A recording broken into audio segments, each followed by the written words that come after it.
ભક્તિ કહે છે, મેં એવું સાંભળ્યું છે કે સાધુઓનું દર્શન કરીએ ને તો દર્શન કરવા માત્રથી પાપ બળીને જતા રહે છે. સાધુઓનું દર્શન જીવનનું કલ્યાણ અને ભવેદ ભૂરી ભાગ્યેન. સંતોનું દર્શન આમનમ થતું નથી. ક્યારે થાય?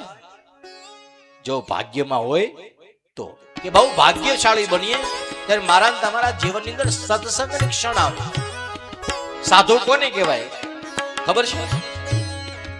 કોઈ ડ્રેસનું નામ સાધુ નથી. હા, ધોળા પીળા કાળા કેસરી લીલા પીળા એ કલરના કપડાનું નામ સાધુ નથી. જે સારો છે એ સાધુ છે, જે સાચો છે એ સાધુ છે, જે સહન કરે છે એ સાધુ છે, જે પરોપકાર માટે લોકોની માટે દુનિયાના લોકોના દુઃખને દૂર કરવા માટે સતત તપ કરે છે એ સાધુ છે. જે પોતે ભૂખ્યો રહે છે બીજાને જમાડે છે તે સાધુ છે. જે બીજાની પીડાને શાંત કરવા માટે પોતાના પુણ્યનું દાન કરી દે એને સાધુ કહેવામાં આવે છે. અને એની ભેગા બેસો તો ફાયદો.